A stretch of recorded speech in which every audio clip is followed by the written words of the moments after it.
Let's refund the workers and clients. Five of those Let's put the focus. That's where you're going to go to. I put a link on the focus. Everything.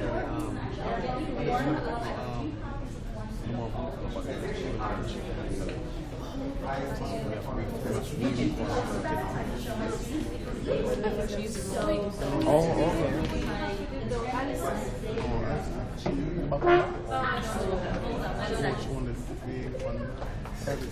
I know, we need to talk. Yeah, oh, I'm not. Okay. It was good. We don't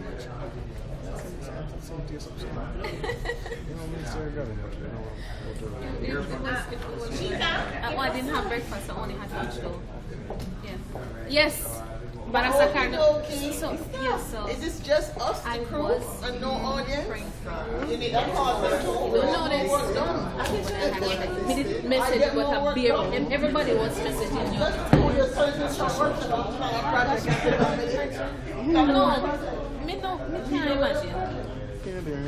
He's Henra.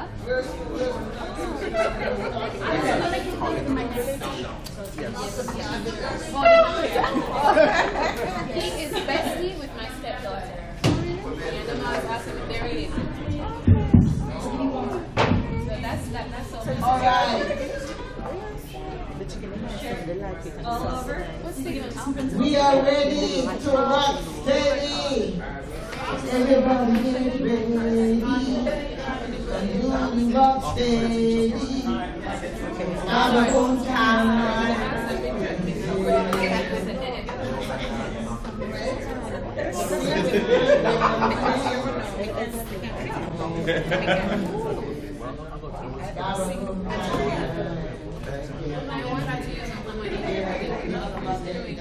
Good to see you.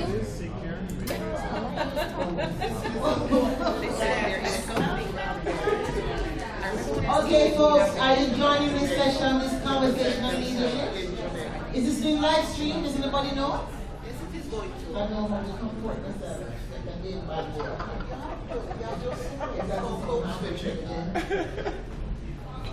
know, everybody are talking about moving and everything. It's much famous.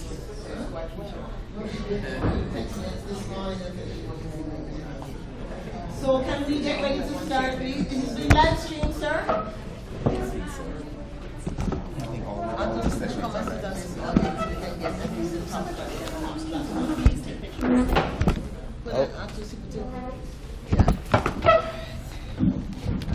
All right.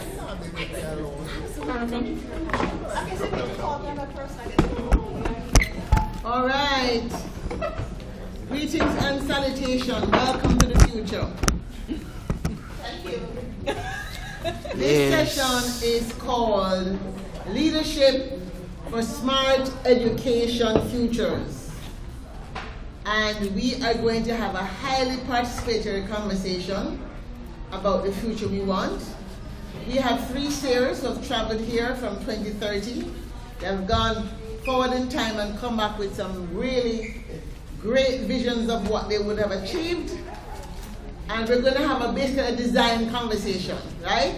Because we come at the end of the day, we've heard a lot and we want to go back with things to do. Especially because they're principals, they really have an opportunity to put into practice things they might have heard today and hopefully find support among each other.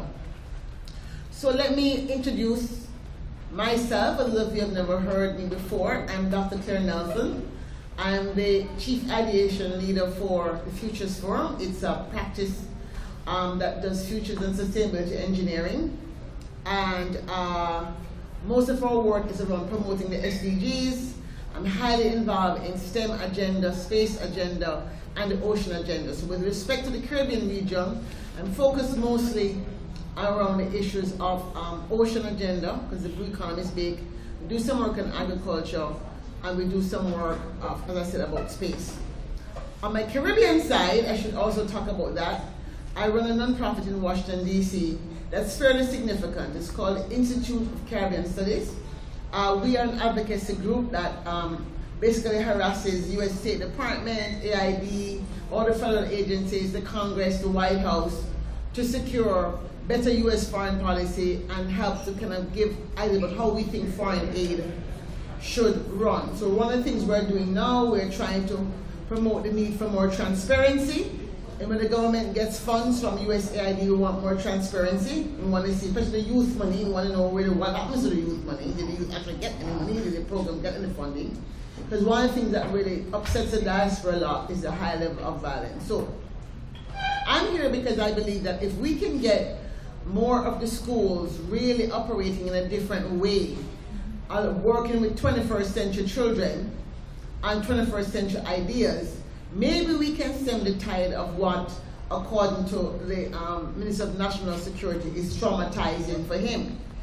Since the teachers have to work with these children and they somehow have to go to work even though they might also be traumatized, I think we in the diaspora should spend our time supporting those in the trenches who don't have the luxury of a security team and dogs to support them, but still have to show up at school and be firm when there's an issue that has to be dealt with. So that's the mindset I come to this conversation with. I just want to be very clear that this is a volunteer effort for people like myself. Nobody paid me to come here. I use my own money.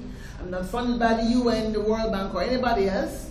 I could have been on the beach on the North Coast with my money, but I chose to spend it to come just to do this. So I'm really passionate. My mother was an educator. She was the principal of Harborview School, and her school was a top school when she was there and when I was there going to school.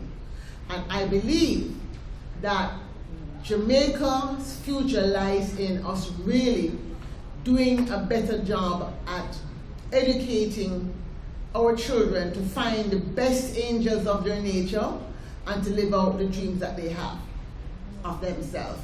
And I can't forget what I think Mr. Sutherland said to me when we met on the phone. He said he was so disappointed when one of his children said their big dream when they grow up is to have a big funeral.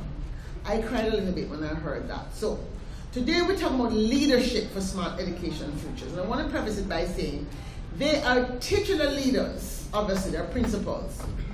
But if you're here, you're also a leader in your classroom. You're a leader of your life. If you run an NGO, you're a leader in your NGO. If you are in a church group or you're in the choir, you're a leader of that. You certainly are the leader of your own life. So when I say leadership for smart education futures, it's not about people who have titular leadership. And I want to be clear about that too, because I am known to be a member of the Ohoto clan at the IDB where I used to work. The clan is those who have been called outliers, heretic, outlaw, troublemaker, and unreasonable. Why? Because the things I tried to change, that was not in my job description. It was not what I was paid to do, but I felt that it was that which God sent me at the institution to do. And so that is what I talk about, say, leadership for smart education futures. So let's begin our conversation. We have Vision 2030 Jamaica. And I'll ask each of our principals. To my immediate left is Michael Sutherland from Central Banks. In the middle, the long, beautiful lady, Anniona Jones, Marcus Garvey High School. And to her left is Maulton Campbell from Kingston Tech. So we'll start to my immediate left. And I want them to just jump into 2030. Because we can't talk about the future by starting in the past. We're going to jump to 2030, and I'm going to just kick it off by repeating what I said, and then you can see what springs up for you, if your school was going to be involved. So, as you all heard me say, I was the first Jamaican on the moon, right? Back in 2032. And how I got is a long story, but suffice it to say, I was doing research about planetary consciousness. And I came across this notion that they were planning to carve up the moon between US, China, America. They had SpaceX, all these other organizations, the Buccaneer boys were basically planning to take over the moon. I'm saying, wait a minute, the moon belongs to everybody. So I decided to study this thing, and I started the Caribbean Space Society in 2018, in large part because I was upset that President Trump at the time had said he was going to privatize all the NASA data. But fast forward, I didn't get here by myself. I started the Caribbean Space Society. We had a chapter in Jamaica. And when I went back to Jamaica in the year 2021, I met someone at Kingston Tech. And they formed a club. And after that, I met the principal of Marcus Garvey School, and they got engaged.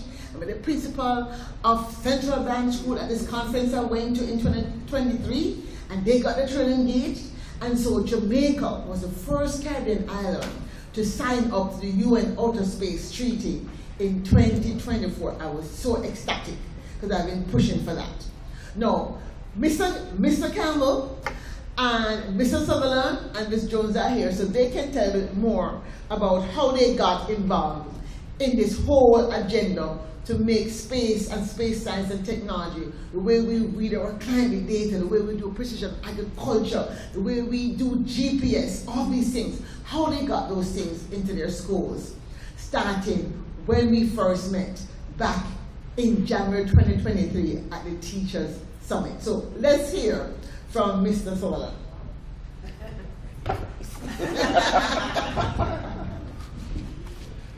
So we're speaking futuristic. You're in 2030. We're in 2030. What happened? Just one thing is good enough. What happened now is that the whole idea was shared with my children at school. They got extremely excited about it because they wanted to be a part of the future. They wanted to be the first primary school to have to be a part of this project that will send children to the moon. And so you started the after school program. So we started a club. We started a club that we had. The whole idea was so exciting for the students that we had to turn some back because we couldn't take everyone. They were very excited about it. They were ecstatic. Right. Thank you so much, Ms. Sutherland. Boy, it's good to me. So, Ms. Jones, what happened at Marcus Garvey? As the name suggests, Marcus Garvey Technical High School, named after our first national hero, the right excellent Marcus Messiah Garvey, believes that black persons should generate their own wealth. So whereas other persons may be looking at just the technical aspect of it, one of the key things for my students was to be able to commercialize elements of it.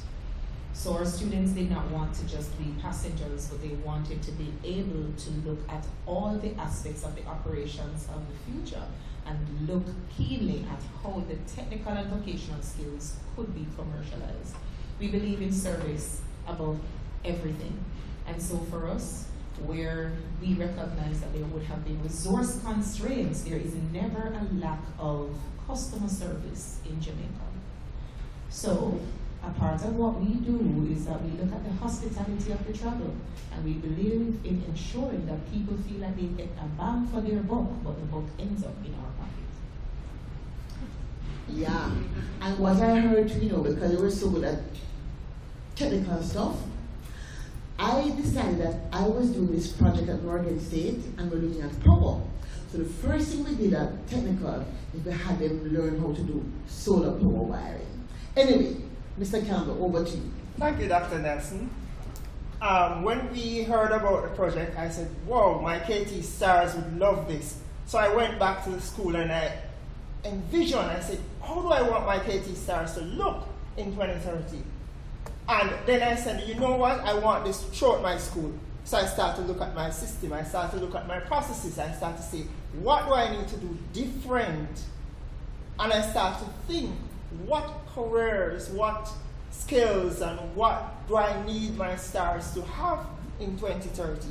And hence, we start the process of changing up with school, changing up how we do things, changing the vocabulary, changing the curriculum, changing the processes, start to infuse more technology, starting to change how teaching and learning takes place, and starting to make my stars the center of it all. Thank you. Wow, thank you so much. So we started in the future, and you might just think it's an idle exercise, right? But let me tell you, I'm going to tell you this.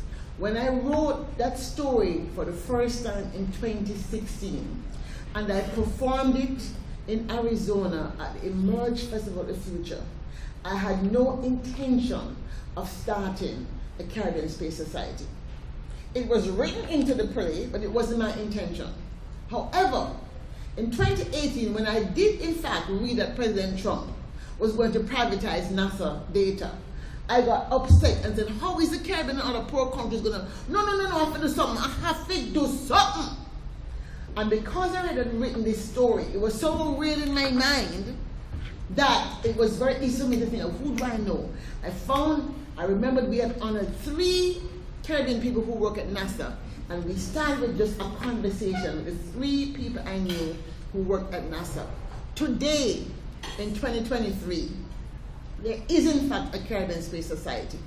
There are 3 chapters across the region. We're trying to open a 4 in the Bahamas. It's only in universities. Today, I'm talking to people in Kenya about setting up a chapter of my organization to do space in Kenya. Today, we have a lab at Maulton State University where we partner with universities in Australia, Finland, Mauritius, and what's the last one? And I'm missing one, I can't remember. Here in Jamaica, NCU, to do a research on climate change. So when you think about the future, when you think about the vision and the story, we want to think about leadership that first of all is able to embody the story that they want to have. So let's ask some questions. We're going to use an approach called the Smart Future approach. We have 5 questions. We're going to ask them to respond to these questions. So the first question I want to talk about is, S for SMART is about the systems. You are running schools which are part of the education system. So you control a part of that, but there are parts of it that you are not on control of. So the question is, what policies and programs and processes might assist you as a principal to develop a system that you can control? I'm not talking about the thing that you can't control. So as an education system, your school itself is a system. So the first thing I want to explain to the audience is who is in your system that you have some control over and who is not really erect. But I want you to help us think through what are some of the programs and practices that you would need if you wanted to really say, how do I make Marcus Garvey's under-resourced school more sustainable, or Central Branch? Because I have this vision of what I want to be able to give the children, the special programs, the things that they can't afford, because their parents can't afford it. How do we create a sustainable system? So anybody can take the question and run with it, and we see what comes up, and then we see what the audience also thinks. One of the key things, personally, is a system is designed to achieve a particular outcome. Agreed? So what is the outcome exactly that we want? Is something that I think we need to look at. We've always spoken about the children's learning, but we are so separate and we've so compartmentalized the knowledge that we're not combining knowledge to really think about the clear system for education. For instance, in one thought, we know that most youngsters will change their jobs 5 times at least in their lifetime. But there are some common skills that they will need to know. It also is stating that many of these careers will not necessarily have significantly overlapping content, but the skills are what will remain the same. So if we think about education for the future, one of the key things that I'm grappling with as a school administrator is to clearly define what learning will look like in the future. So I'm going to look at AI. Here are these applications that are being churned out at a rate that we have never seen before. And the persons pride themselves on, within the shortest possible time, creating alternatives and improving tech. It means then that I need to be able to teach my children how to learn faster, not more content, but how to reference content and use content. So how do I incorporate artificial intelligence, for instance? So one of the things that I'm grappling with is speech to text, facial recognition, these applications where you can ask, using just your voice, an application, tell me something, and it generates for you the book report. And it checks for plagiarism. So what now does a child need to know? Is it how to speak in a language that this app can understand? And is there still a place for them to learn hardcore literacy skills? And how do we incorporate the two?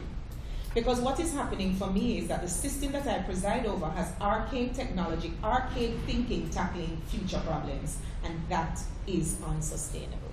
So how do I get my teachers in the first instance learning faster, unlearning faster, retooling faster in a system where they already are dealing with some emotional things and financial burdens? And that's a huge thing that we now have to think about. There is no longer a separation between technology, learning, and the future. They are one and the same. But how do we, when our key players are resistant to tech beyond what they can master, and not necessarily what the children need to master? A child said to me, and I'll hand over to my colleagues, Miss, why do you have Flintstones teaching Jetsons? And it struck me. And another student said, early in my career, Miss, there are only two ways that you make money in the world. You either use your body or you use your brain. And I don't want to ever lose sight of these two realities. How do we empower children to use both their body and their brain in new ways to be able to create a future that we want and to navigate that future? And how do we now have the teachers become the Jetsons so that the children will have faith in their capacity to lead them into a future that neither the teacher has ever seen or they have ever seen? Thank you. I'll pick up on what my colleague said, which is technology now is integrated into the school. So there are some things that we as administrators have control over. When I go back to my school, I'm thinking, those 5 skills that are common, how do I get my staff now to teach all of those skills and integrate? So I say, all right, fine, I can come up with common lesson plan in time, and I can put that in policy and ask my board to give it some teeth. So when teachers meet, they can meet as a department, but they can also meet as more than one department and plan one lesson, one STEM lesson that will cover various skills that our children will need. That is one of the ways I believe that we have to go back, we have to look at how the lessons are planned in schools. We have to have policies that drive those. We also have to look at how children are assessed.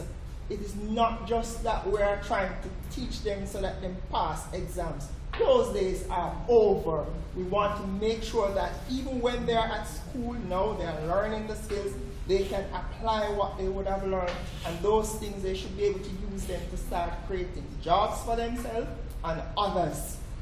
The other thing that jumped out at me is that we have to look at the processes in the school.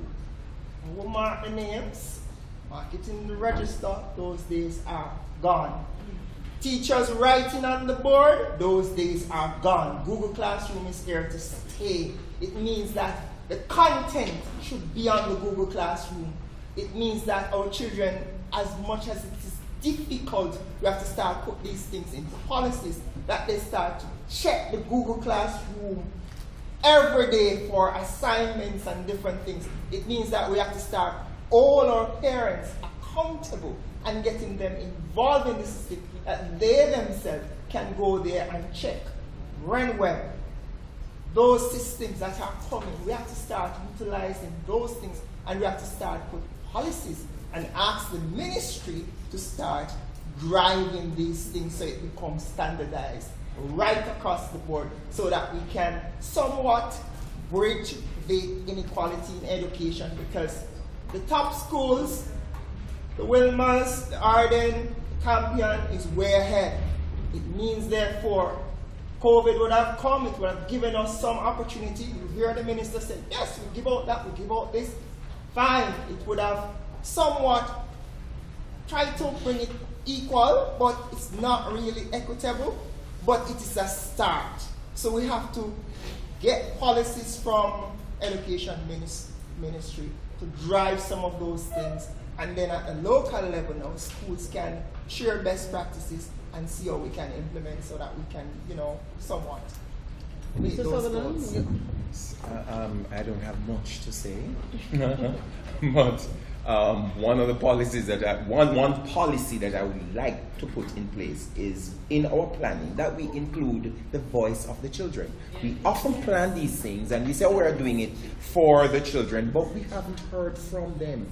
None of our planning has ever involved the children. None of what we have here as policies in the Ministry of Education has anything that says that a survey was done among 10 primary school students and some high school students, and this is what they agreed to. It's always top down. This is what we want to pass on to the younger generation. And sometimes, I'm telling you because of what I do at my school.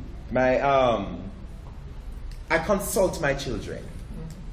As a matter of fact, they're in my office every day. There are students who, as soon as school dismisses, they come to my office to ask me how was my day and all of that. So there are things I run by them, and they come up with the most ingenious plan. Yes, they are very good at thinking outside the box if we let them, if we allow them. Another policy is I would like to see us holding our parents more accountable. There is far too much placed on the child, and we are not holding the parents accountable. A teacher will be punished, will be ostracized by society for something that has gone wrong with a child in classroom. No, not usually the parent. Well, not necessarily, not usually, but it's more negativity spewed towards the teacher than towards the parents, or understanding the system where the parents are concerned. Because in an earlier presentation, something came to mind. We cannot approach education with yesterday's thinking, or we will fail our children. May I piggyback on that? Yes. Poverty is real. Poverty is real. When it is that we put certain plans in place, let us be very honest in exactly what we're doing. When we say that all exams are to be done online, let us not be hypocrites, and let us just say point blank, we are willing to sacrifice on the altar of improvement several children. Exactly. That's the truth. Yes. And until we come to the place where we can have real hot conversations in education, honest, open, transparent conversations, we're going to be stuck on this Ixion's wheel, torturing ourselves. For everything that we put in as a system and as an administrator, let us not forget that a part of our responsibility is to look at the least vulnerable. Children should be able to learn despite who they happen to be born to. And that for me is a pet peeve of mine. Because the child did not choose their parents. So at what point can a system be put in place at the school level to really give the most vulnerable children a chance to succeed? Let us not forget, many of us are the products of that kind of a situation. And our responsibility as a sector is to make sure every other generation improves. So while we're putting all of these systems in place, one of the key things always on my heart is the fact that poverty is real. Some of my children will never have laptops. They will never have smartphones, no matter how prevalent it is. They come to school hungry and they learn hungry because they hold on to the fact that they will not be hungry forever. Their children will not be hungry. Many of my parents are doing the best that they can with what they know and who they presently are. And unless education and school becomes a place that helps parents too to become something else, they will keep doing what they know. And I will always say to my colleagues, let us not forget as administrators that a significant part of who we teach is the parents. We teach them how to be better parents. We teach them how to listen. We teach them how to help. We teach them when please don't help and teach them a half plus a half equal 2 over 4. Let's take care of that. But what you can teach them is that I will look in your book and you must get up. They teach them how to look beyond what they feel and the hunger they feel today and go to school. Nevertheless, all your face will look a book in oil, go same way, nobody has to know. Parents help to teach children these things. Let us also not forget that many of our grandparents couldn't read. So some of the things that we're asking parents to do today were never demanded of the parents of the past, and somehow we are where we are. So I love the idea of technology in school and Google Classroom, but are we also thinking about those children who have no internet and cannot sustain it? Because I'm not going to lie to you, I'm not going to hungry and buy data, I'm going to eat. I'm going to eat. At some point I'm going to eat. So the responsibility in my mind is to look at policy and the systems on multiple levels.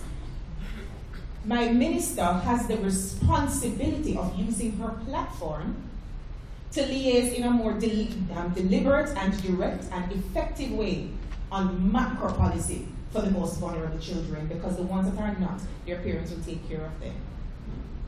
When we sign off on policies like CXC doing online testing, let us not be hypocrites. Let us know that we are sacrificing a couple 100,000 children who will not pass, because the first time they can do that is when they actually sit to do the CXC exam or in grade 11.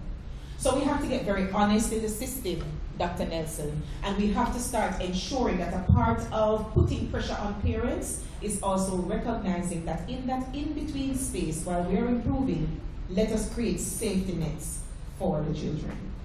Thank you. All right, so this is what I've heard in terms of the sustainability of a system. So we're talking about schools that are under resource, and there are 4 things that may be under their control, because again, I'm not trying to talk about things that are outside of what the principals can do. They spoke to the issue of teacher training. Perhaps we can, as principals that are more transformational, come up with teacher training protocols and policies within our schools to help the teachers do the kind of technical training they need to improve their training style and the teaching style, and give them the course plans in ways that is not burdensome to them so they get vexed and miserable. As well as to add on to what you said, teacher training might also include things that help them work better with the parents that may have to be interfaced with them for their kids. So the parents is another actor in the system. The children as actors and leaders in their own lives. How do we build the children into this sustainability process? So if the children know the vision for the school is X, Y, Z, or the children are asked to have their own, let's say, vision process, and then they come as a prefect and the prefects come to meet or whomever and decide what they want to do. These are ways of teaching leadership and also getting the kids. And finally, I didn't hear this except in passing, I just want to tease out the board question. If you have a board that is, let's say, challenging, is there a way to work around that board, or is it really going to be a total block? I just want to be real. I want to be real. I don't want to be like in a fantasy world here. Are there ways in which, if you happen to have a board where most people on the board just are really stuck in the 20th century, do you have a workaround, or do you just have to say, no, I'm walking away with another school where I get a board I can work with? What is the reality of the system? I act and apologize after. All right. Actually, there's an approach I endorse wholeheartedly. I've done it and it's worked in the IDB. I was always called to the, quote-unquote, my boss's office. But hey, the work got done. All right, so anybody else have anything to add if you're a teacher and have any comments on this? Yeah. Yeah, well, I'm not really a teacher. I'm very young. But interestingly, I have a suggestion about Wait a second, yeah. Thanks, Lama. Thanks, Lama. Hi, Jonathan. So I've made an observation about education. So, like, during my university studies, like, you know, you're doing a lot of research and so on. I've always tried to use education. Like, And I've realized that there's actually a serious paucity of education research in Jamaica. And I think that's a problem that we don't talk about, that's actually affecting the classroom and administration. So for instance, we talk about building teachers' capacity. Now, the education system that we have in Jamaica is largely inherited from colonial structures and research that even when you reach education and research coming out of UE and at government level, it's largely centered around North American and European principles and theories. And that's very different for the Caribbean experience. And I think that's an issue that I actually think teachers need to actually lobby government for, because if you actually want to have progressive education in Jamaica, you actually need like rigid education. Okay, so I'm going to turn the question back on you right now. Okay, so you see a problem. My theory of change, the Claire Nelson theory of change, why I'm a White House champion of change, is I do what me can do, and then, so what would you do? Well, I started by choosing to seek research education, but even at the undergraduate level. So let's talk about this. It's a research problem though, right? Yeah. Now, we are talking about research, not for the sake of publishing in a journal, but let's say research for the sake of getting teachers even aware of some of their challenges. Is the control that you have as a leader now, would you be able to say for one of your coursework, right, decide, you know what, I'm going to do a very practical research project. I just met 3 principals. I'm going to ask them if I can come and talk to 5 of their principals, and I'm going to do some survey or something, and I'm going to come back and then run a little workshop with 5 teachers in each school. Very practical, possibly very doable, because you have 3 principals here who actually want to make change. So the question is, when you propose a challenge at this table, you must propose a solution. Okay. So what is your solution? So I'm not that learned because I've never been a school administrator, because my question with the research is that I recognize that research at the government level in Jamaica is largely descriptive. And I actually want to ask the school administrators, is that actually really informative? Because when I read, like, for instance, the National Schools Inspectorate and so on, it's not really telling principals things they know. I would think that they would know.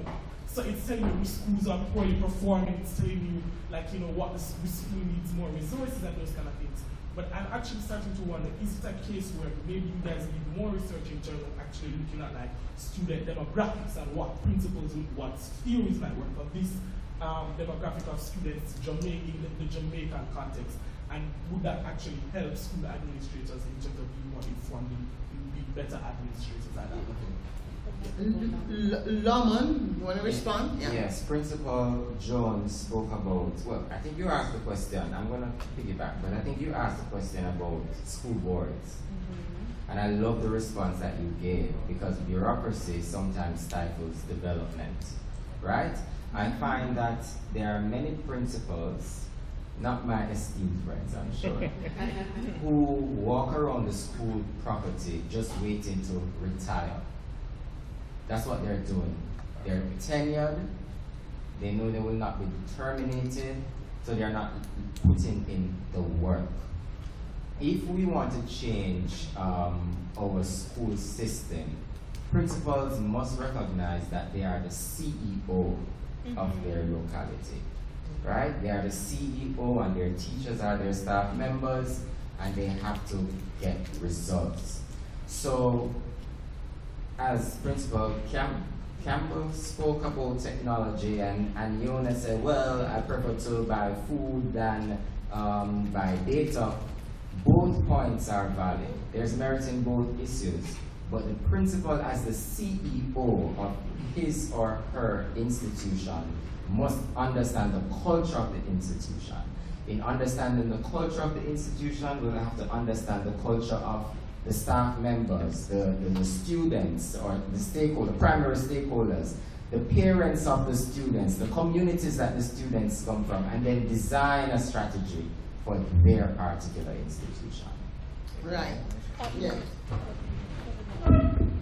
During the pandemic, we were not allowed to have students on the premises. You know, the whole whatever. I know I know my children. I know that them not have nothing. Some don't even have electricity. So you know what I did? I broke a law. I invited small groups and spread them out in the school, lend them tablets so that they could be connected. From high five, man. I broke the law and I will do it again if I have to. All right, so question of systems. We have a young educator in training. He has a question about research. And I think that when you formulate a question, you know, can have 3 principles that you can talk to. If you end up deciding, you know what, I want to just change one thing. My theory of change is everybody can do one thing to advance. So if it is you feel like you want to speak up and say, hey, I would really have concerns about what I'm reading, can I talk to you, and do you have 2 other principal friends that would talk to me? You now have 15 principals. You now write your first essay. Nobody writes it in a journal, nobody now will read it. You write it in the JTA newsletter, or you write it in the Gleaner as a letter to the editor, or somewhere where it can be read and have more value. So I want to move to the section, next question, which is the issue of metrics, right? Because we're trying to move it forward. So we talked about the system. We talked about the fact that we know that the children of next 5 years, your kids are in primary school, so they have enough for, let's say, 4 and 4, maybe 8 years, 6 to 8 years. Your children have 2 or 3 years, or if they stay over to do their tech box stuff, they get in a longer time, right? But in the year, let's say 2030, they'll all be out of school, all of these children, so they have to have jobs. As I said earlier this morning, what are the jobs in Jamaica if we have good decision making? Clearly, we have to eat, and the price of food in Jamaica is too high. So either you are going to have to start burning tires, or we have to do something different where people really start taking agriculture seriously, and children are learning how to do greenhouse farming, they're learning to do all kinds of things that make farming, quote unquote, sexy again, right? It was never sexy for us anyway because we were slaves back in the day, but now we can make it sexy today. And by agriculture, we're not talking about food. We're talking about food, we're talking about pharmaceuticals or biotechnology. We're talking about fiber, you can get fiber from hemp and other things. We're talking about forestry products, we're talking about fishery products, and the list goes on and on and on. So there's a lot of wealth that can be made from the agriculture sector. The tourism sector is iffy. If we manage the crime, maybe we'll still have tourists in 10 years. If we don't, will we have tourists in 10 years? So these are questions that we're really realistic about. So where are they going to be working? If we have AI and they can't do have enough programmers to do offshore jobs, yes, we can continue to export people, and that could be a strategy. Because if we export enough people, they'll all take care of their family, but then the family have to have a new approach. So in the diaspora, for example, we're trying to get diaspora people to stop sending home barrels without a return on their investment. So return on investment for the barrel is you go to school, you get your grades, or unless you have thin hand or you're old, I'm not sending home anything, because really, what am I getting from return on my investment? I went to school, learn a trade? No. So we have to, on the diaspora side, have to figure out how we deal with that part of it. So the metrics then, how can you then, I know you have to still pass exam. So let's say in this transition phase, what are some metrics that are more meaningful that you can begin to institute, just even among just your own school, to get kids moving in the right direction of self-management and self-leadership, to make the internal shift that they need to do to even become a trade or to get a good grade to go to a quote-unquote a better high school or whatever it is they need. What do you think about the metrics you're asked to measure? We know they're not working. So have you thought about metrics that might be more meaningful that you could propose? I'd love to hear that. Can we hear about that? And if any of you have some ideas about metrics that could work better to improve the performance. Remember, we're not talking about the old thing, CXC. They still have to do that. But we know it's not working for most of the kids. So what other metrics can principals use in their school to measure the performance of their school as a whole and the performance as the kids. Go ahead. All right, two things quickly. All right, I'm going to jump into that question quickly, but it's something I want to share with the panel here very, very quickly. Just short story. 1996, I was in Nebraska and went there youth exchange program. I saw the internet for the first time. When I was going from Chicago over to Nebraska, I missed the flight. Didn't have any cell phone or nothing. So, you know, said panic, panic over. So, but I saw the internet. Where I was staying in Nebraska, I wasn't staying far away from where Warren Buffett lived.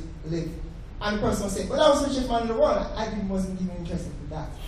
But I came back to Jamaica 2000. But when I came back to Jamaica 2000, see, at Excelsior Community College, we were doing AutoCAD. Our principal at KT, and I go there, and I remember I asked them what the children are doing the thing on to draw. The ministry was just putting in, or they were just putting in the AutoCAD on the computers, and it would have been years and years and years. In 2000 also, I was in Los Angeles. I was doing network administration. How do you think I did my exam? I went down to Prometry, went on a computer, I did my exam, and I paid the 80 US at the time, and they print out the thing and got it. Had I failed, I could have just gone back in there, do my exam, and so forth. I say that to say that 20 years later, this is our country, this is how the country looks. Look at the country, my vision, how I see Jamaica in another 7 years. Because we're the fourth logistic hub in the world, it means that more ships will be coming through Panama Canal and all of that. And I see more development taking place along St. Thomas and all the various places. And I see where the skills now, we will need, a lot of our children need to start from the school level. What we need to do now, what I realize, we need to give them multiple certification, not just Caribbean certification, but I start to look and say, how can we get some international certifications too added in it, so that our children are prepared for these jobs. And they are also, the children want to go travel, they want to go abroad. So the more you equip them with international certification, my school is already doing, and my colleagues here, they're already doing City and Guilds, they're already doing the different ones. City and Guilds is an international certification, but we need more. We need, especially in the skill areas, when you do cables and those different things, there are different certifications that you can get at the international levels. Those are some of the things that I as a principal, she as a principal, and the other principal will have to think out of the box and make sure, even some of our children who are doing mechanical engineering, they can sign up with international professional bodies and get the certification, so it put them in a very competitive edge, you know. But those are some of the things that we will have to do. In terms of the metrics, it's difficult to drive a car when nothing on your dashboard is working. You find you need to stop at every gas station to top up. You get far more nervous if you think you spot a police checkpoint because you don't know how fast you're going. As a school administrator, there have been instances where I feel like I'm driving a car and nothing on the dashboard is working because, again, of data entry errors. Bad data in, bad data out, poor decision making. Our system in the 21st century is way too manual with no focus on accuracy of data entry because that's not a part of who we are. We just are not very specific. I don't understand how we have so many errors in exam certification. When you register, you have a birth certificate with one spelling, you register into school with one spelling, the exam have a different name on it. You go to high school and there's a fourth spelling, you get married and there's a fifth spelling, and when you die nobody can claim your body because nobody knows where you are. And so there's some few things, and it comes back down to our attitude to work, our attitude to data. We really are not a very data-friendly country and a sector.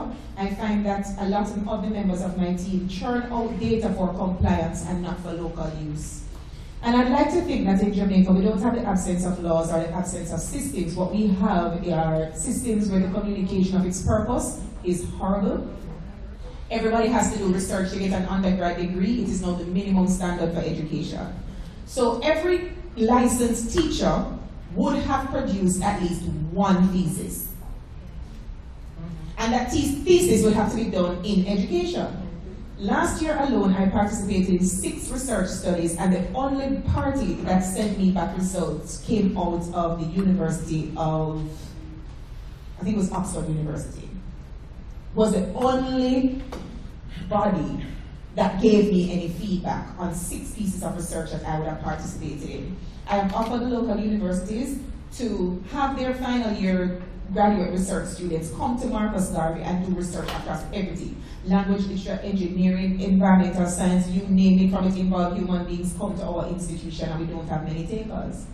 We've gone as far as to offer to put them up from time to time so that they can do some of the study within the field, because I don't have the time to learn what you have learned over 4, 6, 7, 9, 12 years. I just want you to use your knowledge and give me back the answers and the recommendations. You can give me even your abstract with your recommendations.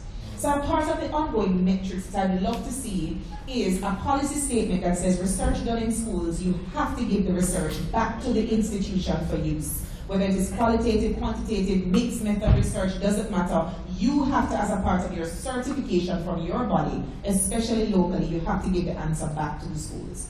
Now, the use of these recommendations can be something now that can be incorporated into the ongoing NEI inspection framework, where you are now being forced to use these recommendations to improve your schools. We have to look beyond CSEC passes, because CSEC really caters to a particular profile. My baby is not that, but they're smart as hell. So, for me, stackable credentials, shorter courses, and of course, facilitating students working while they're studying is something that we have to look at in the future. So rate of certification is one thing, but rate of participation. It is no longer enough for children to sit for 5 years in high school, and at the end of it all, you have not even done an exam in the subject. That's a waste of investment. So returns on investment is something that I'd love to see us monitor. There is no system in Jamaica to quantify the cost to certify a student in TVET. I'm not sure if anybody is aware of that. Nobody knows how much money it costs to actually certify a student in any of these skills areas. Nobody has quantified that. So even as we plan in education, it is hard to budget for education when you're not able to say, this is how much it will cost me to produce these multi-skilled, multi-certified students. We operate school on $112 per year for students, but I do believe that soft skills are important. I applaud the ministry for including that in the National School Leaving Certificate at a high school level, but the kids aren't born big. So I would love to see greater alignment of what it is we want at the end of secondary or tertiary, pulling that down with the same focus all the way to the early childhood level. I'd love to see the child's compiled and combined educational profile, follow the child from institution to institution, so that we can start to look at the holistic development of the child. So of course, attendance and punctuality, we have to start monitoring that a little bit more, because we're churning out data daily. Please keep in mind, the ministry at any given time can tell you how many teachers are at school, how many lunches were served, how many kids were late or absent. They can tell you everything within the institutions, but we have never had a presentation to say, this is the whole system and this is really how your school compares, and to use that as, of course, another of the metrics. And of course, we have to monitor how many citizens we are turning out with what gaps as a means of national development. My school alone, at one point in its history, was turning out 108 students every single year with no certification. One school, 108 students. So in my view, how you fund that particular institution, how you support that institution, the things you do for that institution should have been a part of national intervention and national measure in a far more deliberate way. So we have to look at returns on investment as one of the key metrics that we look at, because if you pay $112 to educate a child, you get $112 worth of education. So we really should not be shocked that we're getting $112 worth of education when you send a child in functioning levels below where they need to be. So we have to use what we already have in the system, first at the school level, the ministry gets a copy, and then at the strategic leadership level, we look at that as well. But if we're not using what we already have, we're driving a car and nothing on the dashboard is working. Mr. Sutherland? The primary school is faced with what is it we are called now PEP, primary okay. exit profile, Okay. which is relatively new. Okay. So How is that working?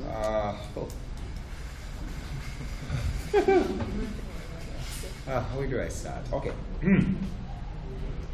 It is not a bad exam in terms of the makeup. Children are encouraged to think outside the box. There's critical thinking, but again, resources. The resources aren't there, so teachers have to create. They have to create create the missing link for the students to achieve that. I don't know. I'm still not comfortable. Yeah. Sorry. Yeah, I'm still a little bit surprised why you say that teacher, and then the ministry comes out with a slogan: every child must learn, every child can learn. Mm-hmm. Yet still, they do not. You have one microcare center, and there are students at your school that would have been referred here from 1st grade, and then come to 6th grade. Them don't get assessed, but them going to high school. The people them already know that them have learning challenge. And then even when they're at high school, there is nothing in the system. The metric doesn't capture and say this child have a learning disability or was referred to Michael. And then the people down in St. Anne has to come to Kingston, which is another one whole year. And if you don't have nobody to come, to God help you. How are we ever going to put something on the dashboard that works if we have not addressed a system to assess every child's capacity and stop this holistic education system? So, who nothing to PEP but must go into skill training, going in there for 7th grade, and we put them in the technical school. But I don't want us to think of skills as only for children who are not able. No, Michael. Right. Skilled people are more than that. So when we say something, the whole of them people them have to be skilled. Okay. You don't want them to no more Dr. Lai and teeth in there because I don't want no more SSL happening anywhere at all. But what I'm saying that the metric has to reflect that this student is here, so and this is what is needed. And when we hear so we don't have no resources, we have to call back. Casey, whether I want to like it or not, I went to the other side of North Street, have developed the capacity to capture those students to support their school. We have to call on a national past student association to support because you shouldn't be struggling for resources. The truth of the matter though is, when we think resources, for me personally, I really don't need cash. I can't eat what I can't wear. Whatever I would use the cash to do, that's really what I need. Michael needs it. So, Michael can't eat it and something. Michael was spending money. Whatever it is that I was going to spend the money on, that's really what I need. The bottom line simply remains, I remember we created a partnership through, again, hitting the pavement to get the Graduate School of Theology team to come into Marcus Garvey Technical to do assessment of the children. Out of courtesy, we usually inform our regional office that these are macro activities that we're having whenever we're calling any partners in. For fear nobody say we're calling people when they're supposed to. In the school, we tell everybody so you can help me look and make sure they're supposed to be in there. We've got the green light. On the day, there's a unit that turned up from the Ministry of Education, the psychosocial something. Every region have one, no? Me never know so that exists. You turn up on the day that I already have Graduate School of Theology coming in to test the children and give me one piece of sweet talk product that I know how I'm going to get diabetes. That you're going to give to up to 10 children a day. There endeth that amen. Because nobody asked me if you can produce the list, you know, I can produce the list, I can tell you them name, them date of birth, which part them live, what side of the bed them sleep, and what they eat for breakfast. I can tell you about my babies because they are mine. But when you tell me that you have a team that has the capacity to test 10, and I am a school struggling with underperformance, and that is not your top priority, to shut it down and come down here and spend 1 week. I'm okay at lunch, you know. Move your lunch and drinks and tea and breakfast to come down here and help me. You're going to tell me that you have other things to do. What can be more important in paper pushing that we put over the people in pit? So frankly, we're not asking them for nothing. Anything you give me, thank you very much. My job as a school administrator is to make things happen. That's why I sit in the seat, that today when I can't, God will send somebody better. But for as long as I'm sitting there, I have to know where you come from, because there are some characteristics that make children at risk, and my primary job is to know these characteristics, to look at my children, discover them. So we have a program called School Without Walls, and this is where we take school into the community. We pitch a tent, and we play some music, and we cook some food, and we bring the guidance counselors out, we bring the dean of discipline out, we bring the teachers out, and we go sit on the ball field, and we bullet eating contest, and we kick some football, but at the same time we're talking to you where you are. I will try walking some food too, because what's the point of feeding you for one meal when you really need dinner and breakfast the next day? So these are some of the things that we have done locally to bridge the gap between school and the community. My kids know everybody has 21 cell phone numbers at Marcus Garvey. We put 21 cell phones in rotation. I'm not asking no teacher to buy no credit to talk to nobody. We're going to foot that bill, but you're going to speak to them. Every parent has these numbers. Because gone are the days when education in certain contexts can be on Monday to Friday, 8 to 14. That's how we get it right. We now get it right. So we have to do extra lesson, early class, weekend school, because we have to be that bridge. When we come on to these metrics, we have redefined parental involvement.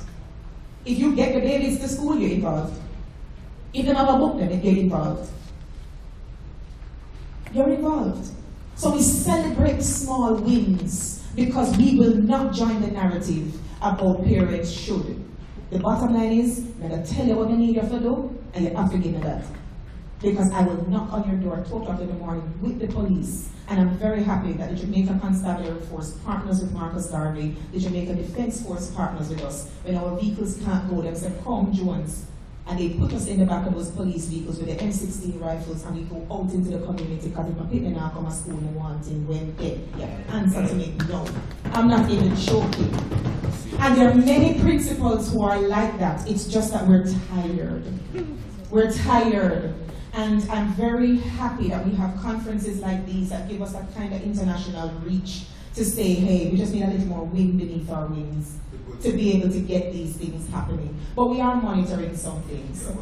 So wait, let me just go on to that, because I want to run through the next question, and it ties into this. So we're talking about the agents in the system then. The A in SMART is about the agents. So we talk about the children as agents, the parents as agents, the board members are agents, and and of course the ministry is an agent. In some cases the bus drivers can also be an agent. And by parents, I mean parents and guardians or whatever. I don't know if anybody's leaving out. But when you think about the different, let's say, desires and aspirations and attitudes of the different groups, how do you then manage those people, like testing the parents, or how can you reimagine how to manage them, or what have you learned that has worked to move parents so they see themselves as being more involved? So for example, Ms. Jones just said she has changed how she defines involved. So that way, they already are told they're involved, because before they've been told that they're not involved, so they kind of behave in a way to reinforce that. Yeah. But by, let's say, rebranding the thing, you name what you want to see, right? So you say like, oh man, you're such an involved parent. Thank you for making sure they come to school on time. All of a sudden the parent feels that they're succeeding and they want to succeed more. Are there any other ways or things you can think about that you have been doing that has been able to tap into the aspirations of these agents that you might like to share, to see if there might be ways in which you can now codify that for others to learn from you? quite a number of the parents in my school community really don't have a job.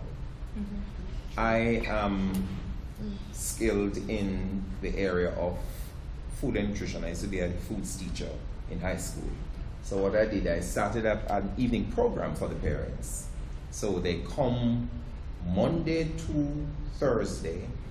They do math and English with a few teachers, and with me they do baking skills. So last Christmas, they were able to make their wines. They made wine that they sold.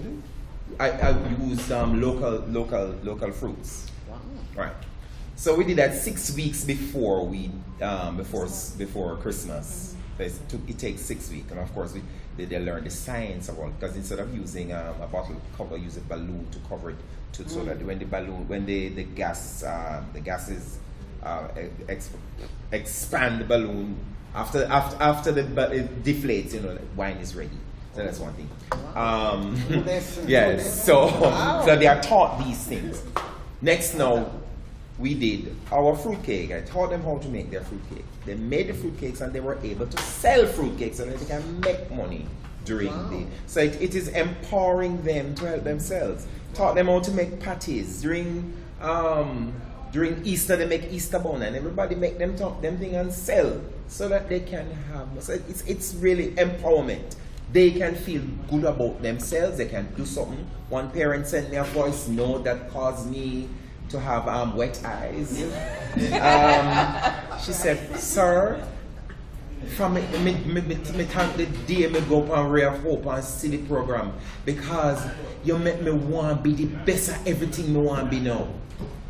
So that's a metric. Anybody else know a story like that? Yeah, so we make sure we recognize our parents by making sure we award the ones who are participating, and we even at our PTA meeting, we put the names of the parents who have been attending. Another thing that we do is that from the COVID, even before COVID, we have all classes have WhatsApp groups, parents WhatsApp groups, so we have always had that strong structure in place. So we ensure that we put structures in place that allow for the parents to be involved, and we try to get them on almost all the planning committees for school events. And then because we have an infrastructure problem at our school, because our school is like 127 years old, so kind of old.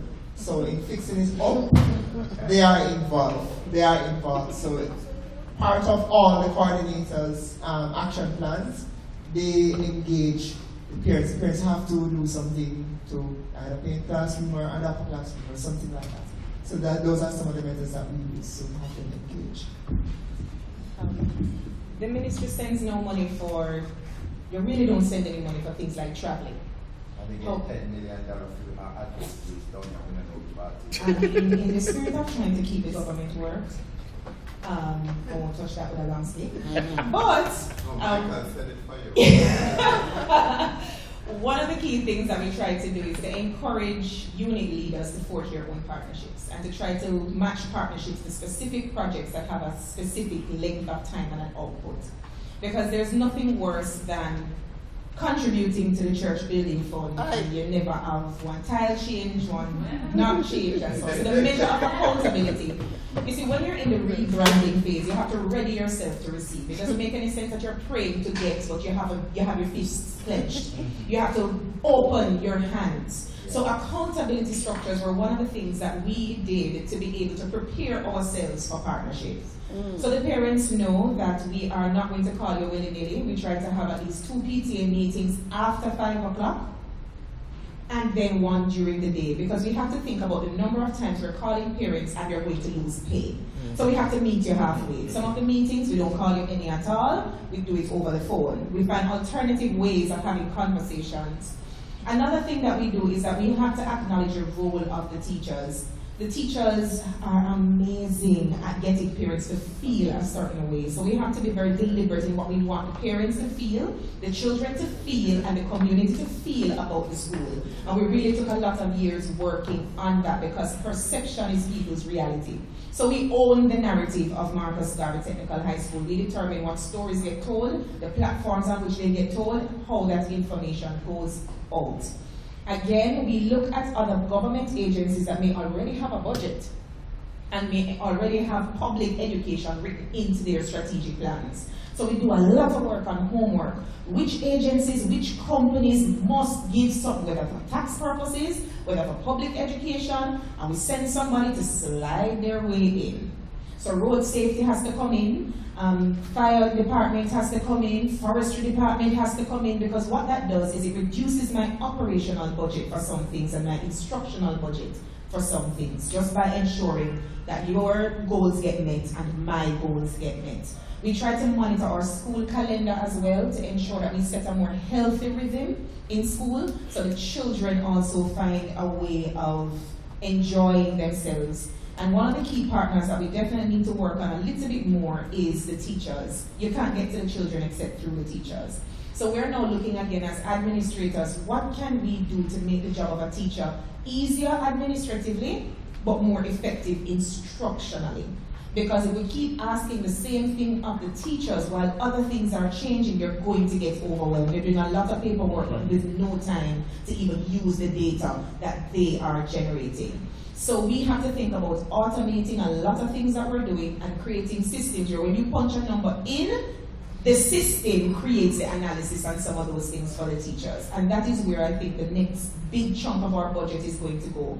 How can we become more effective and efficient in the things that have to happen and take more from the teacher's plate and put back on the teacher's plate time to forge good relationships with each other, with the children, and with the community. Oh, okay.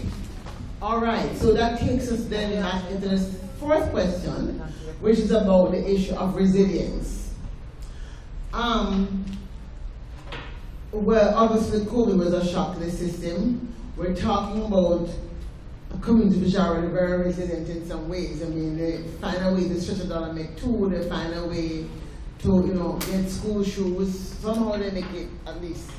But as leaders, you are responsible in some ways, not only to, let's say, the emotional and social well-being of the children, but also the teachers, and of course your own.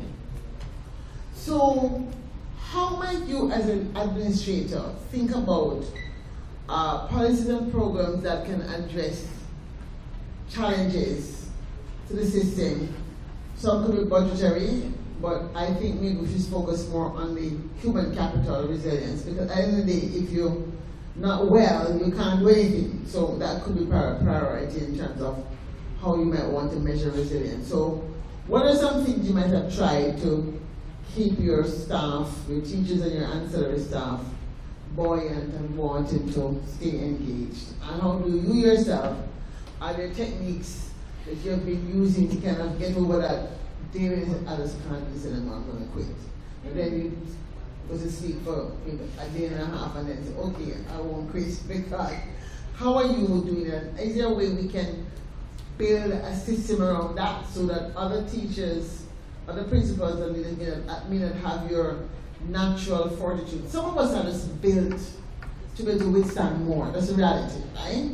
But if we could codify what you do, maybe there could be something with the Principals Association that could begin to strengthen those who may not be as strong as you. So what are your thoughts on that?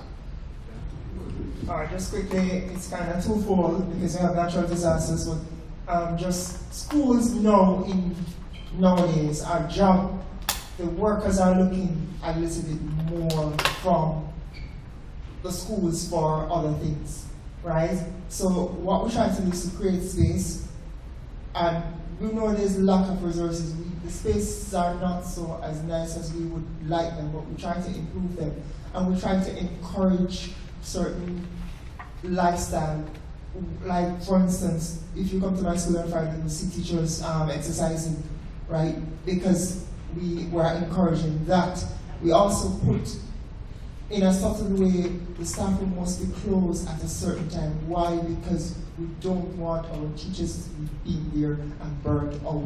They're not supposed to work beyond a particular time. They're supposed to go home and be with their family.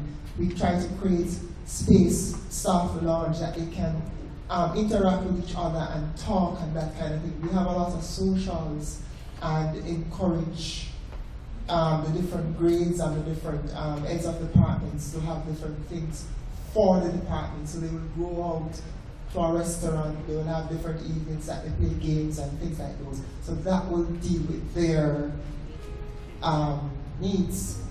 In terms of the school, you know that the schools, we are affected by hurricanes and different things. So far, COVID has taught us that, you know, we have to put in the different systems that we can communicate with our staff and communicate with our parents. And if we need to go put school online, we can do that. And if we need to deal with our exam group, we know how to bring them in small numbers. And we have put those kind of things. We have have structures in place, written structures that are guided by policies in place that can deal with those things. Just a few quick things. One, teachers have real goals but don't know how to navigate it. So things like how to get a mortgage, we bring loan officers in, we bring insurance agents in, we bring lawyers in to help them with a will. Just the things that sometimes they're at school concentrating on the children, but their personal business gets left behind. So we have an agenda on the things that teachers may need to know, and we try our best to give them that information. The other thing too is that we actively try to protect our teachers. So there are a lot of hits that the senior team is encouraged to take on behalf of the teachers and to allow for mistake making. A lot of what the stress that teachers go through is the stress that they put themselves under when the children are just not making adequate progress. Teachers won't take chances if they don't feel safe. So there has to be room for mistake making and just to try to not have teachers feel bad when they are sick, when they have to take a day, when they have to be away from school. It really can be really disheartening to see a teacher dragging him or herself. You just want them to, they just need to curl into a little ball somewhere. Go home! Go home! Somebody fought very hard for you to be able to have your sick days, to have your personal days, your department days. We ask them though that once you come, give an honest day's work for an honest day's pay. And if you don't feel well, we are very deliberate in reminding teachers that it's their humanity that makes them special and amazing and wonderful, and give them a place to nurture their hearts, because teachers really tend to be very hard on themselves and they don't need any help knocking themselves down.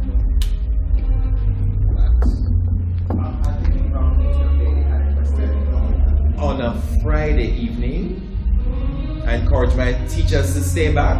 I jerk some chicken and some pork and they drink 2 beer and that's it.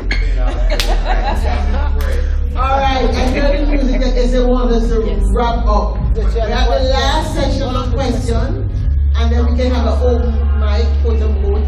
The team SMART is about technology.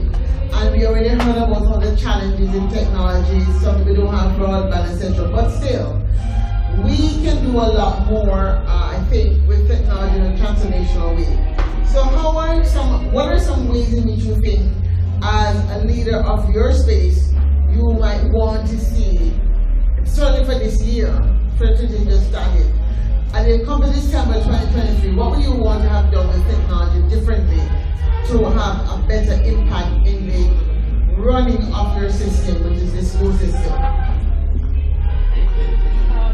One of the key things I think is give teachers a little bit more credit using the existing structures when they do make an attempt.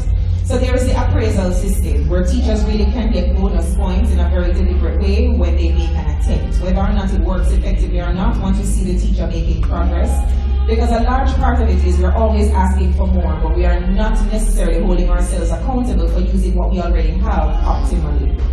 There are many things that cannot result in a school not having broadband internet. It doesn't mean, however, that there aren't current applications, programs, and things that can be done locally within the school right now. And of course, the biggest thing for me is we learned a lot of things during COVID. I find that there is a temptation to revert to pre-COVID technology. Yes. Because technology was a means to an end for a season, not necessarily a modus operandi moving forward.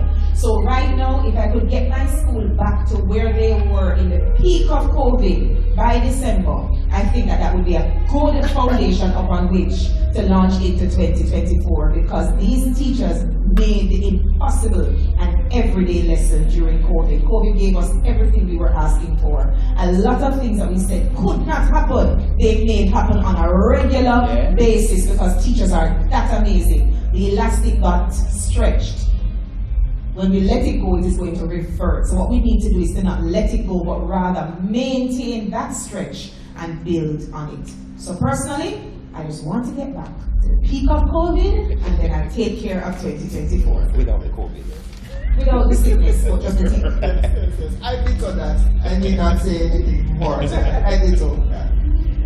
Technology-wise, I want to see my school online. There are so many things I would love to get done online. The paper thing needs to cut out, man.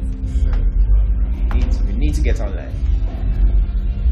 All right, the floor is open for comments.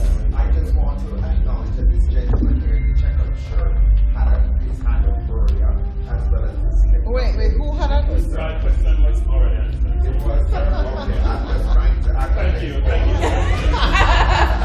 No, I'm good. Thank you. She has a question. You want me to sit up? Good afternoon, everyone. David Ellis here. We have a lot of work to do, and we have to stop and celebrate all that we're doing. Concerning technology, we need to push for a social media or communication policy before it is too late. I don't know if we're waiting for something very catastrophic to happen, but a lot of students are hearing their problems and issues on social media, not taking into fact that cyberbullying and defamation of character are serious business. Concerning us trying to find our own way of, change the education system, as somebody said earlier, maybe we would have adopted the European style. We ought to be considering some form of cultural therapy, as people like Frederick Hickling, they would have done researches on these things, and the results were made known. So sometimes we need to piggyback on things that other people have already started, and it's not always about jumping onto the new thing. We have something called shiny object syndrome, where we love to just jump onto something new. Outside of that, last year I was a safety school policy consultant, and I was trying to get people to buy into the idea of doing guided meditation on a regular basis. Just controlling our breath alone can to some extent solve some of these fights, and to a further extent the crime problem. You find that it is so easy to talk about the things that are seen. He fisted me, he kicked me, but sometimes the fight is emotional, it's mental, and the students who can fight those emotional abuse, meaning that when a teacher, parent, or another child decide that they're gonna manipulate you, launch a smear campaign, get some slime monkeys to act against you, when a student can learn to be that strong, it helps them to take on the world in a far, far way. So those are a few of my points that I wanted to share. And my last point is related to multipotentiality. In our career fields, we have generalists and we have specialists. We find that the education system is sometimes biased towards pushing everybody to be specialists. The generalists do have a place in our society. Generalists make good leaders. We have lots of educators who are generalists, good leaders, and we're able to transfer skills. Now, in transferring skills, multi-potentialites will do well in the future because they're always connecting the dots, and they grow to be flexible. Now, when we schedule subjects for school from Monday to Friday, but we're not scheduling extracurricular activities for each student, what are we really pushing them to do. Sometimes we might find that in scheduling a time, maybe once per week for extracurricular activities, it might allow some students, some generalists, or some multi-potentialites to actually zone in on 2 or more skills that they will be using in their future careers. Because even after majoring in a particular area in college, lots of people end up changing careers just about every 4 to 5 years. Some people are forced to be multi-potentialites just to make ends meet. And of course, some persons are not so concerned about the money. They just definitely need to be engaged in 2 or 3 interests, skills, or talents that provide them that sense of, meaningfulness and self-actualization.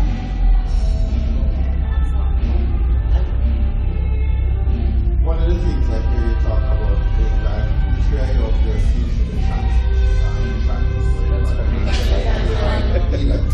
But where is the forum that we can get this now to be a part of a national discussion as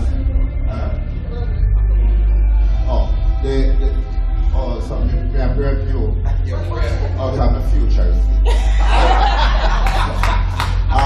That it is a part of it. And also, how would you feel if somebody could just come into your school and capture some of the things that you're doing in terms of the social and the developmental need of both students and parents and highlight it? And where is the mentorship program that when Michael Sutherland, Ms. Jones, and Mr. Campbell, who is mentoring these new people that are coming in, that they now come in with the passion and the zeal that, we hear when I talk about the money, but we're willing to fight for the money for now. But we must push on some of the bad players. Because there are teachers there that are more damaging the them. Remember my days at school and everybody should have a teacher.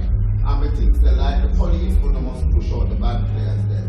Because I believe the money will come once we have healthy products like the treatment people that have this up. So I would like to tell a story, and I'd also like to tell a story in terms of capturing how you went into a space and gym. Michael, outside of that, tell them that you can teach people to sing because you're a fantastic singer, and you can do your own thing. And that's why we're working on the children voice inner city empire that is going to go there and make a difference.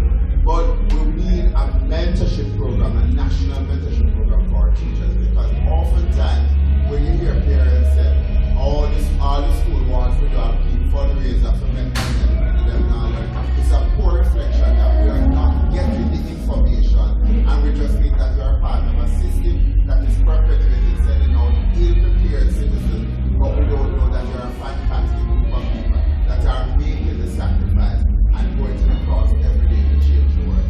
I like you, and God bless you, and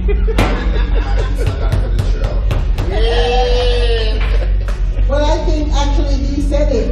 Because the question I was going to ask is, the whole point of having this conference, I think, in Denver, because besides the fact it's International Teachers Day on Tuesday, is that we really want to see what can be done, right? Because the stats in Jamaica are not looking pretty, and some of us on the phone, sometimes Luke jogging on the phone, 11 o'clock, 12 o'clock, we're having these calls. What are we going to do about Jamaica? I'm sure that a bunch of us on the phone, all kind of hours at night, talking about what's going on about Jamaica. So now that we have found Youth Relum, and Lynch is one of our education people in our sector, and he answered with Kim and Karen and some others who are more deep in the sector than I am. They have resources. I have one wish I really want to see if within the Principals Association, is there a way in which the 3 of you could just, maybe try a thing and have maybe a cohort of a dozen, a dozen badass principals. Take a picture in your black coat and There are many amazing principals across Jamaica. It's one thing that we're really not short of. It's school administrators who for the most part, get up every day fighting to ensure that the children keep learning. So what is missing is a system to pull you together in a way that you can now shape. Because the whole issue why futures and storytelling works. It's not that we're not speaking, you know. But it's how. You know what? The problem may be that we have lost our voice talking too much. So what we have decided to do is just work. We're not talking as much as we used to talk because we realize that we've spent a lot of time talking and persons aren't listening. So what we're doing now is investing in self. I remember during COVID we had Leadership Learning Circle, which was an avenue that was created online to just have leaders across multiple sectors just speak life into educators during COVID. It's something that I definitely want to get restarted, where we provide the opportunity for mentorship. We're not asking them to give us no mentors. We're going out there and saying, here's a forum for us to lay our very real problems on the table. I remember one of the sessions we had a consultant from American Express. We had somebody from Waffle House. We had somebody from University of Oxford. We had somebody from the health sector. We just created a forum, and all we did was that we laid the problems out and said, hey, this is a challenge that I'm having. And that problem was submitted, and everybody jumped on the team to find solutions to that problem. Again, Marcus Garvey said, the people who create the issues are not going to help you to solve it when their success is in the system perpetuating the mess. So we are going to be creating our own forum through our Leadership Learning Circle to just fix the problems ourselves while other people do what they need to do, because they're never going to give us the answers that we need. So again, thanks very much. I'm going to give you some information. Let me say something. There is a study, and my book Smart Future is based on this theory, and I believe it is true.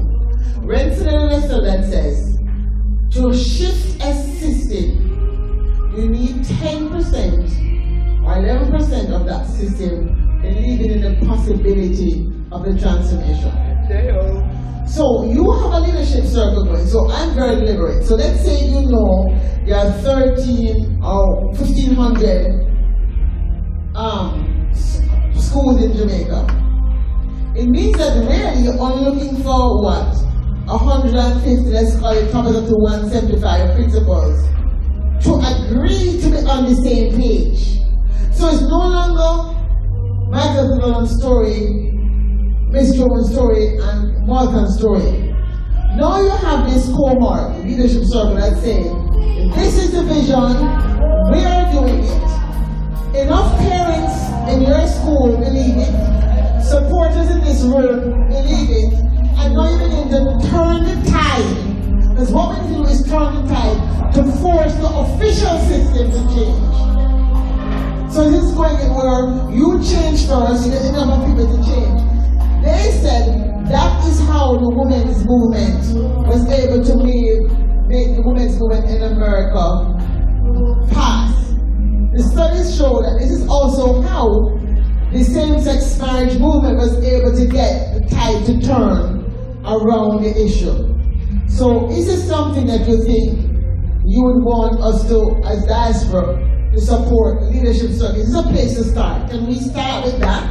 And then we see where we go from there. How can the Diaspora in the education sector, people are active like along like Karen Downey, Dr. Karen Downey, how can they support the principles that you know and yourself who are already doing things to strengthen and then to multiply and scale by creating the stories and telling the stories and sharing the stories among yourself? How can we help? What is your point? This is the last question, so. I think we're in agreement with that, and we will try it. Right? Ms. Jones did say she's going to restart it because it's something that is needed. And remember, we just came out of COVID, so we're kind of stepping in our own schools and our own local, but it's something definitely we'll explore. A very real way of giving support is helping to lobby the powers that be, that when persons really want to give tangibles that are necessary in Jamaica, we can actually get them in the country without a lot of these ridiculous fees and all of these other things, because a lot of people really want to give the tangibles that we need, but it's so difficult to be able to traverse customs and all the other things, and even with the National Education Trust decrease, you still are paying up to 40% of the value of whatever is sent for educational purposes. They don't have to send it to Marcus Garvey Technical High School. They can send it to the Ministry of Education, and then from there it comes to us. But if people are willing to open containers and persons are willing to give and donate very real resources at minimal cost, why do we then have to multiply and amplify the cost to give back government taxes when they've not given us enough money to buy the very same thing in the first place? To me, it is a cut off the nose to spite your face, myopic kind of thinking that's causing us to not move forward. So the lobbying to be able to, when people want to give, make that process even easier, especially the tech, as we conceptualize education in the future, that is something that I would also like to see happen. It's okay, no, actually, I'm in full agreement with such a support. I just hope that it will not just be an idea that starts up and then just dies a natural death. But this is something that really could push education forward in this country. I just wanted to say. Well, on that note, may I just say something, Dr. Nelson? Dr. Norman Lynch has an organization called the Norman Lynch Foundation. And I'm sure it surrounds supporting your efforts, your initiative.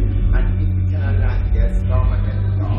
And if we can get you guys to align with the foundation so that we can get you the necessary support and resources that you need. Because I understand all of that bureaucracy that is going on up there is nothing but plain bureaucracy. It's not helping anyone, it's not helping you, the teacher. And what I also recommend is that you all, if there's not one in place already, get a coalition of a bunch of radical people, become independent of the Ministry of Education, because we know that that's the regulation system. So we are going to go to them by force and let them know that the children are your future, and so we need to do something different than what we've been doing all along. That is not working. So that's my recommendation. I agree, and let me say something about the National Education Trust. It's my last statement. I think we need to move on that right away, because when I came in December, I went on a little bit bad, and the minister said, "Oh, thank you for your persistence." I really had to get a little bit stiff, right? Now, this is, their job is to support. They clearly don't understand. The National Education Trust, I don't think they understand what their job is supposed to be.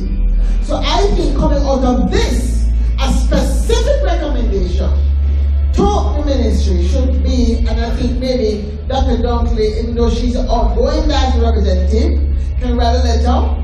I can tell her my story so she can quote what happened with me, and then Lawman can say, and then you guys who are officially in the sector, and I will certainly come as what they call the backative. Nobody knows, so we will say the things that nobody else wants to say.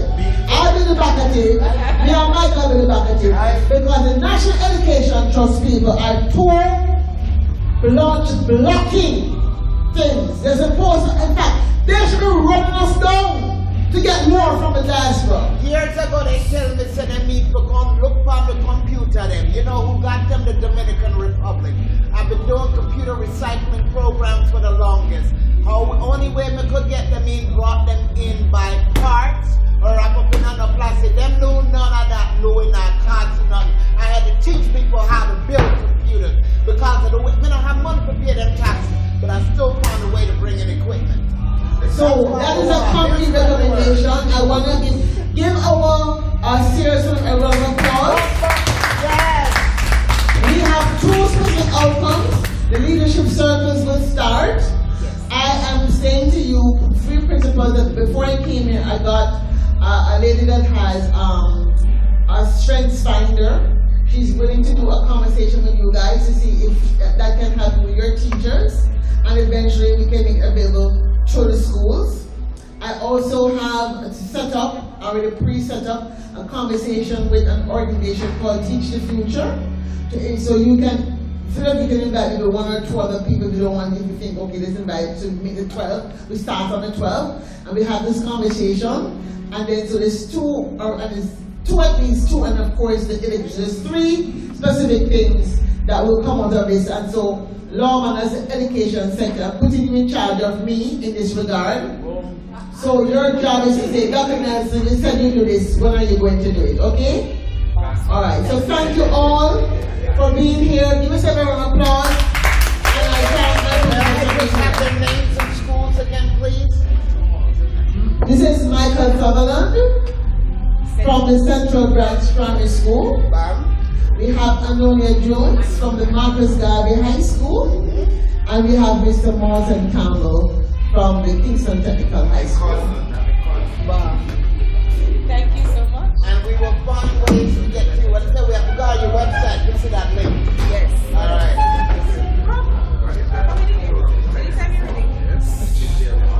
That's what I do without the band.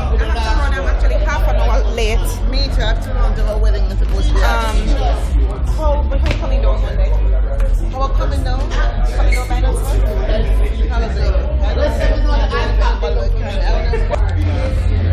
said I will send the things on to. I don't care what that is. A friend of mine sent me a round of some like books and pencils and I paid for it out of my pocket because of the red tape. But I don't see, but see, it's 2023. Why are we still going through the same stuff? My daughter Then why the hell you form the trust for them? What the hell you form the education trust for them? My daughter was here in 1995, 1996. I sent her to St. Catherine Primary, it didn't kill me. So she had the opportunity to go to St. Catherine Primary. At the time, the principal was Miss Patricia Henry, who had been my 4th grade teacher 25 years before. Well, me say, me walk. Yeah, me walk. I'm from that generation who was sent here to go to school. We be in touch. I'm looking out for calling I'm listening out for the calling. We can do virtual TV. We can do a bunch of stuff. Right. You're gone. Wedding. Okay. You're going to a wedding now? Yes. Alright. There was a situation at the school and I want to tell you. But, I'm calling. Let's go to the okay, come on. Let's go to the plenary session, the closing. Yeah, me put my bag in there already. Hold up, man, I forget that one there in that stride, you know, the way I walk, the stride I come. Hold up there. Hold up. The way the boom, eh? The way the stride I come. I see that.